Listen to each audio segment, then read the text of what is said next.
जय गुरु जी। संगत जी से महापुराण का 29वां अध्याय, सती का योगाग्नि से अपने शरीर को भस्म कर देना। दर्शकों का हाहाकार से पार्षदों का प्राण त्याग तथा दक्ष पर आक्रमण, रिभुओं द्वारा उनका भगाया जाना तथा देवताओं की चिंता। ब्रह्मा जी कहते हैं, नारद मौन हुई पवित्र भाव से आंखें मूंदकर पति का चिंतन। सती ने अपने पति का ब्रह्मा जी कहते हैं, नारद मौन हुई सती देवी अपने पति का सादर स्मरण करके शांत चित्त हो सहसा उत्तर दिशा में भूमि पर बैठ गई। उन्होंने विधि पूर्वक जल का आचमन करके वस्त्र ओढ़ लिया और पवित्र भाव से आंखें मूंदकर पति का चिंतन करती हुई वे योग मार्ग में स्थित हो गईं। उन्होंने आसन को स्थिर कर प्राणायाम द्वारा प्राण और अपान को एक रूप करके नाभि चक्र में स्थित किया। फिर उदान वायु को बलपूर्वक नाभि चक्र से ऊपर उठाकर बुद्धि के साथ हृदय में स्थापित किया। तत्पश्चात शंकर जी की प्राण वल्लभा अनिंदिता सती उस हृदय स्थित वायु को कंठ मार्ग से भ्रकुटियों के बीच में ले गई। इस प्रकार दक्ष कुपित हो सहसा अपने शरीर को त्यागने की इच्छा से सती ने अपने संपूर्ण अंगों में योग मार्ग के अनुसार वायु और अग्नि की धारणा की। तदनंतर अपने पति के चरणारविंदों का चिंतन करती हुई सती ने अन्य सब वस्तुओं का ध्यान भुला दिया। उनका चिंतन योग मार्ग में स्थित हो गया था, इसलिए वहां उन्हें पति के चरणों के अतिरिक्त कुछ नहीं दिखाई दिया।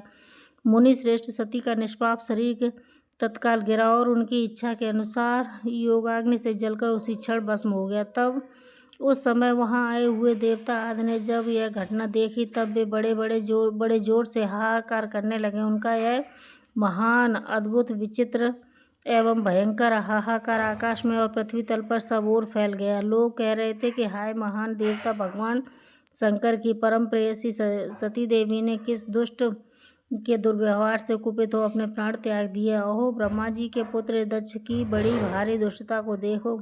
सारा चराचर जगत जिसकी संतान है उसी की पुत्री मनस्विनी सती देवी जो सदा ही मान पाने के योग्य थी, उनके द्वारा ऐसा निरादर हुई कि प्राणों से ही हाथ धो बैठी। भगवान वृषभध्वज की प्रिया सती सदा सभी सत्पुरुषों के द्वारा निरंतर सम्मान पाने की अधिकारिणी थी। वास्तव में उनका हृदय बड़ा ही असहिष्णु है। वह प्रजापति दक्ष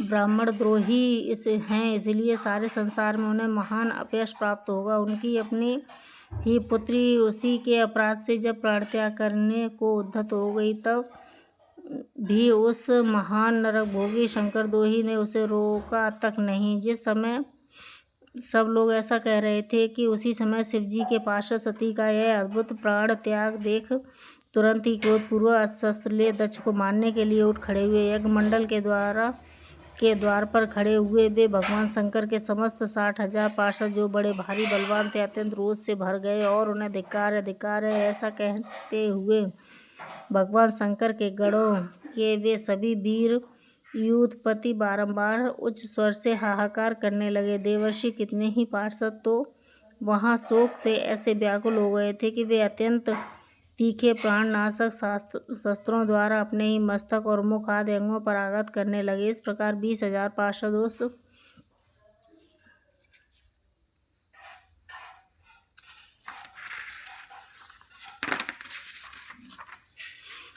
समय दक्ष कन्या सती के साथ ही नष्ट हो गए।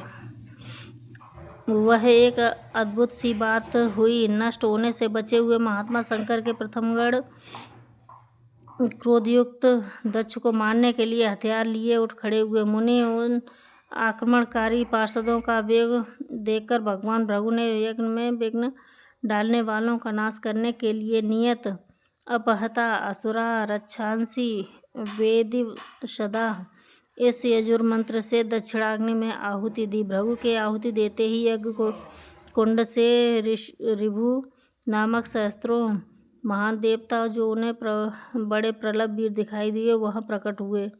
मुनीश्वर उस सबके हाथ में जलती हुई लकड़ियां थी। उनके साथ प्रथम गणों का अत्यंत विकट युद्ध हुआ जो सुनने वालों के भी रोंगटे खड़े कर देने वाला था।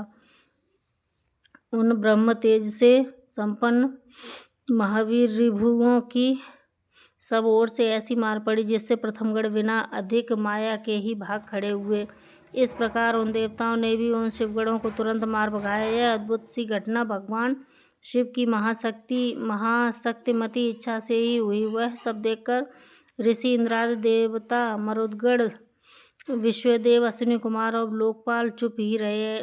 कोई सब ओर से आकर वहाँ भगवान विष्णु से प्रार्थना करते थे कि किसी तरह विघ्न टल जाए। वे उद्विग्न हो बारंबार विघ्न निवारण के लिए आपस में सलाह करने लगे। प्रथम गणों के नाश होने और भगाए जाने से वे जो भावी परिणाम होने वाला था उसका भली भांति विचार करके उत्तम बुद्धि वाले श्री विष्णु आदि देवता अत्यंत उद्विग्न हो उठे। मुनि इस प्रकार दुरात्मा शंकर द्रोही ब्रह्मबंधु दक्ष के यज्ञ में उस समय बड़ा भारी विघ्न उपस्थित हो गया।